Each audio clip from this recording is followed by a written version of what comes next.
Welcome to Under the Radar with me, Nate Kreckman, where we tell you about Mountain West performances that you need to know about. This week, the man that saved the day in week 2 for the Nevada Wolfpack, the redshirt junior edge rusher that came up with the tipped pass pick six with 2:17 to play to help Nevada come back and beat Sacramento State 20-17 in Reno, giving the Wolfpack their first win of the season. We're pleased to be joined by big number 9, Jonathan Maldonado. Jonathan, welcome to Under the Radar.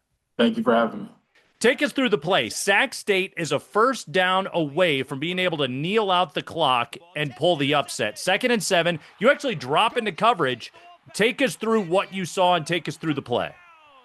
So, yeah, basically we're taking the field. It's kind of our last defensive stand, before we get to the end of the game. We know we need the ball back. We know we got to make something happen for the team so we can end up winning this game. So that's definitely on the forefront of a lot of our minds, just making those plays. Get a play call. I'm supposed to be reading quarterback eyes. If he drops back to pass, I'm dropping into that hook, a little hook right there. So he drops back to pass. There's a little RPO action. So I get in there to stop the run a little bit, see him go back to pass, and I'm like, okay, I got to get out, look for my numbers, and play off of that. So thankfully, shout out my guy Whitty, number big 99. He gets a little hand on the ball right there, tip pass, comes straight my way, and it's like tip drill. Tip drill, we work in practice all the time. They say tip throws, got to get those. So I seen it come to me, catch it, you know what I'm saying? First college touchdown there, just took off, running as fast as I can. And I see the daylight, hear everyone cheering, stuff like that. It was a surreal moment, man. I just still a little bit to process, It's definitely a big moment, but I mean, I loved every inch of it, every little bit of it. And I like that you gave a shout out to big number 99, Thomas Whitty, the pride of Alaska, making that play and hitting Cardell Williams on the arm. So you played quarterback in high school at Arcadia High School. So it's not like you've never scored a touchdown before, but touchdowns are not exactly common for defensive ends. What was it like to make that catch, to see the end zone, and to get in for 6? Oh yeah, man. It felt unreal. It felt almost like a little movie, It was drawn up perfectly. I catch the ball, I see a lot of green grass, and at that point I just gotta open my legs up and run as fast as I can. There's not a lot of opportunities for D linemen get to really stride out and get to the end zone like that. So I knew as long as I secure that ball, don't drop it, definitely don't drop it. You know what I'm saying? Run as fast as I can and just make something happen. So being able to get into the end zone with that and to see the whole crowd, man, it was surreal. It's definitely different from high school. It's a lot quieter in high school. Not as big stakes, and obviously this was a big game, week 2 too. So energy's up, and I mean, it felt great, man. It felt great. Like I said earlier, it's still a lot to process. You know what I'm saying? Everyone in the building's still up on that, but yeah, it was a great moment, man. Amazing moment.